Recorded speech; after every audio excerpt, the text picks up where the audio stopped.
আসসালামু আলাইকুম। একনল hygiene soap presents clean game অ্যানালাইসিসে সকলকে আমন্ত্রণ। শুরুতে আমাকে মাফ করবেন, আমি একটু বেশি কথা বলি, একটু বেশি বুঝি। বাংলাদেশ ক্রিকেট বোর্ড সংশ্লিষ্ট অনেকেই এই কমপ্লেইনটা আমার বিরুদ্ধে করেন মাঝে মধ্যেই। আর একটু বেশি বুঝতে চাই, এক লাইনে একটু বেশি বুঝতে চাই। ঠিক এই মুহূর্তে পিচ ভিশন অ্যাপের মাধ্যমে যে ছবিটা আপনাদেরকে দেখাচ্ছি, এই ছবিতে একটা রেড লাইন দেখতে পাচ্ছেন আপনারা। এই রেড লাইনটা ক্রস করলে মানে পিচ ভিশন অ্যাপের মতে ওই বোলারটার ওয়ার্কলোডটা এক্সিড করে গেছে। ঠিক এই মুহূর্তে যেমনটা দেখতে পাচ্ছেন, এই সপ্তাহ কিংবা তার আগের সপ্তাহ অনুযায়ী মোস্তাফিজুর রহমানের কিন্তু ওয়ার্কলোড লিমিটটা অলরেডি এক্সিড করে গেছে according to pitch vision app. আবারও বলি, আমি যেহেতু এক লাইনে একটু বেশি বুঝি, আমি যদি ভুল করে থাকি, আমার কথা যদি ভুল হয়ে থাকে, এটা অবশ্যই বাংলাদেশ ক্রিকেট বোর্ডের নীতি নির্ধারণী পর্যায়ে যারা আছেন কিংবা যারা ওয়ার্কলোড ইস্যুটা নিয়ে কাজ করেন তারা অবশ্যই সেটার একটা ক্ল্যারিফিকেশন দিবেন। কিন্তু এই প্রসঙ্গটা ওঠাটা আসলে খুব যৌক্তিক। একনল অ্যাডভান্সড হাইজিন সোপের ন্যাচারাল ব্যাকটেরিয়ালাইসিস টেকনোলজি জীবাণু থেকে দেয় 99.99% প্রোটেকশন। একনল অ্যাডভান্সড হাইজিন সোপ, এবার জীবাণু ধুলাবালি ঘাম ক্লিন বোল্ড।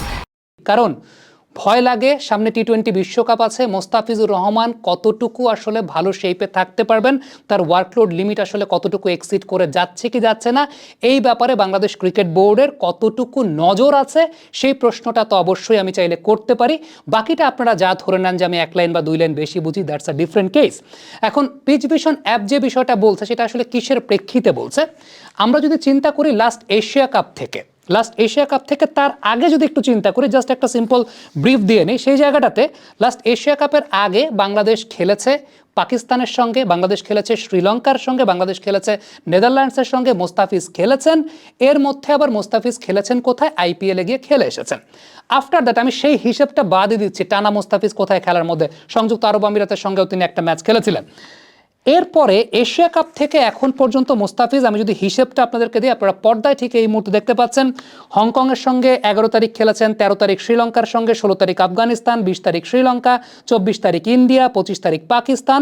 এরপর আবার 2 তারিখ আফগানিস্তানের সঙ্গে, 3 তারিখ আফগানিস্তানের সঙ্গে, 11 তারিখ আফগানিস্তানের সঙ্গে, 18 তারিখ ওয়েস্ট ইন্ডিজের সঙ্গে, 21 তারিখ ওয়েস্ট ইন্ডিজের সঙ্গে, 23 তারিখ তিনি ম্যাচ খেলেন নাই, আল্লাহ বাঁচিয়েছে। 27 তারিখ তিনি আবার ওয়েস্ট ইন্ডিজের সঙ্গে, 29 তারিখ ওয়েস্ট ইন্ডিজের সঙ্গে। এরপর একটা বড় গ্যাপ ছিল, তবে ইন দ্য মিন টাইম কিন্তু মোস্তাফিজুর রহমান বেশ লম্বা সময় ক্রিকেট খেলেছেন, ইনক্লুডিং ওডিআই অ্যান্ড টি-20। আল্লাহর রহমতে 1 মাসের একটা গ্যাপ পাওয়া গেছে। 27 তারিখ মোস্তাফিজুর রহমানকে আবার আয়ারল্যান্ডের সঙ্গে নামিয়ে দেওয়া হয়েছে, যে জায়গাটা আমরা বারবার বলি যে রিপন মণ্ডল তাকে আয়ারল্যান্ডের সঙ্গে ডেবিউ করাবেন না তো আসলে কার সাথে?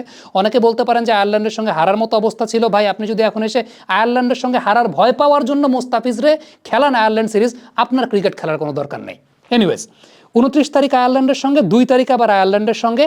In the mean time Mustafiz গেছেন আইএল টি-20 খেলতে 6 তারিখ, গালফের সাথে খেলেছেন 7 তারিখ আবুধাবি, 13 তারিখ আবুধাবি, 14 তারিখ ডেজার্ট ভাইপার্সের সঙ্গে, 17 তারিখ এমিরেটসের সঙ্গে, 19 তারিখ শারজার সাথে, 21 তারিখ গালফের সাথে, 24 তারিখ শারজার সাথে, 29 তারিখে এসে চট্টগ্রামে বিপিএল এর ম্যাচ খেলেছেন, 1 তারিখ খেলেছেন, 2 তারিখ খেলেছেন। ভাই, শরীর মেশিন না।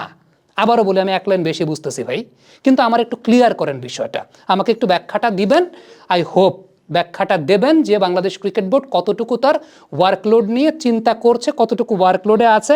ডেফিনেটলি আমি যেটা বিশ্বাস করি যে বাংলাদেশ ক্রিকেট বোর্ড ঠিক এই মুহূর্তে প্লেয়ারদের ওয়ার্কলোড ম্যানেজমেন্ট নিয়ে অনেক বেশি কনসার্ন, অনেক বেশি সচেতন। যেই টিমে মোস্তাফিজুর রহমান খেলছেন, রংপুর রাইডার্স, তারাও যথেষ্ট professional, they are very much professional enough. এবং এই মুহূর্তে বাংলাদেশে যতগুলো ফ্র্যাঞ্চাইজি আছে তাদের মধ্যে রংপুর রাইডার্স সবচাইতে প্রফেশনাল ফ্র্যাঞ্চাইজি। আমি এক্সপেক্ট করব যদি রংপুর রাইডার্স তাদের পরবর্তী রাউন্ড নিশ্চিত করে ফেলে, এরপর এই বিষয়টা, হ্যাঁ যদি বিষয়টা এরকম থাকে যে আমার হিসেবটা ভুল, আমি তো আমার কাছে তো আর সর্বোচ্চ প্রযুক্তি নাই, বা আমি তো সর্বোচ্চ প্রযুক্তির গ্যারান্টি দিয়ে কোনো কথা বলছি না, কিন্তু আমার কাছে হিসেবটা এরকম মনে হয়েছে এবং পিচ ভিশন অ্যাপে এই হিসেবটা এরকম দেখা যাচ্ছে। একনল অ্যাডভান্সড হাইজিন সোপের ন্যাচারাল ব্যাকটেরিয়ালাইসিস টেকনোলজি জীবাণু থেকে দেয় 99.99% প্রোটেকশন। একনল অ্যাডভান্সড হাইজিন সোপ, এবার জীবাণু ধুলাবালি ঘাম clean bold. So Bangladesh cricket বোর্ডের কাছে আরও অ্যাকুরেট হিসেব আছে। I expect Bangladesh cricket board সেই হিসেবটা রেখেছে, এবং আই এক্সপেক্ট আমার ধারণাটা ভুল। আমি যদি আমার কাছে মনে হয় যে আমি জীবনে এই ধারণায় যদি আমি ভুল হই আমার চাইতে খুশি আর কেউ হবে না, বাট এটা অবশ্যই দেখার বিষয় আছে। ওয়ার্কলোড ম্যানেজমেন্টটা নিয়ে চিন্তা করার জায়গা আছে। আবারও যদি পিচ ভিশন অ্যাপের সেই জায়গাটা আমরা একটু আপনাদেরকে দেখাই, তাহলে আমরা যদি একদম উইক বাই উইক অ্যানালাইসিস যদি করি, তাহলে আপনারা পর্দায় ঠিক এই মুহূর্তে দেখতে পাচ্ছেন সেই হিসেব অনুযায়ী মোস্তাফিজুর রহমানের কিন্তু ঠিক এই মুহূর্তে ওয়ার্কলোড এক্সিড করে যাওয়ার কথা, বা মোস্তাফিজুর রহমানের ওয়ার্কলোডটা এক্সিড করে গেছে বলে আমার কাছে মনে হয়, আমার নিউট্রাল পয়েন্ট অফ ভিউ থেকে। এবং সেই জায়গাটাতে আলটিমেটলি দেখতেই পাচ্ছেন যে রেড লাইটটা ক্রস করে যাওয়া, বা রেড লাইনটা ক্রস করে যাওয়া, আই হোপ সে রেড লাইনটা ক্রস করে যায় নাই। বাংলাদেশ ক্রিকেট বোর্ডের কাছে আরও মানে ওয়ার্কলোড ইস্যুস নিয়ে তাদের চিন্তাভাবনার জায়গা আছে, তারা অনেক বেশি মাত্রায় সচেতন থাকবে। আমিনুল ইসলাম বুলবুল সাহেব, যিনি আমার চাইতে তো আরও বেটার বুঝেন তিনি এই সমস্ত বিষয়বস্তু, তিনি আইসিসির গুরুত্বপূর্ণ পর্যায়ে ছিলেন। এই জায়গাটা তো ডেফিনেটলি এখন তিনি ডিপ্লোম্যাটিক রিলেশন নিয়ে ব্যস্ত। ক্রিকেট অপসের চেয়ারম্যান আছেন নাজমুল আবেদিন ফাহিম স্যার, আমাদের গুরু। আমার চাইতে ক্রিকেট বা এই সংক্রান্ত বিষয়বস্তুগুলো তিনি অনেক বেটার বোঝেন। ন্যাশনাল টিমের সঙ্গে সালাউদ্দিন স্যার আছেন, তারা অনেক বেটার বোঝেন। So I hope I am wrong. এই জায়গাটা আমার কাছে মনে হয় যে বাংলাদেশ ক্রিকেট বোর্ড নজরে রেখেছে, আমলে রেখেছে। আমি জাস্ট কোয়েশ্চেনটা রেজ করলাম, being a stakeholder, a small stakeholder of Bangladesh cricket fraternity, আমি এই কোয়েশ্চেনটা রেজ করলাম আমার কনসার্নের জায়গা থেকে, যে আসলেই কি মোস্তাফিজুর রহমানের ওয়ার্কলোডটা নিয়ে ওইভাবে মেনটেন করা হচ্ছে কিনা, প্রপার গাইডেন্সের ওপর মোস্তাফিজুর রহমান আছেন কিনা, কিংবা যেহেতু বিপিএলে ম্যাচ খেলতেই হবে, যদি মানে বিষয়টা এরকম থাকে, ডেফিনেটলি রংপুর রাইডার্স তাকে টাকা দিয়ে নিয়েছে, তাকে পেমেন্ট করতে হবে, তাদেরও ইম্পর্টেন্ট গেমগুলোর সে প্রেক্ষাপটটা আছে।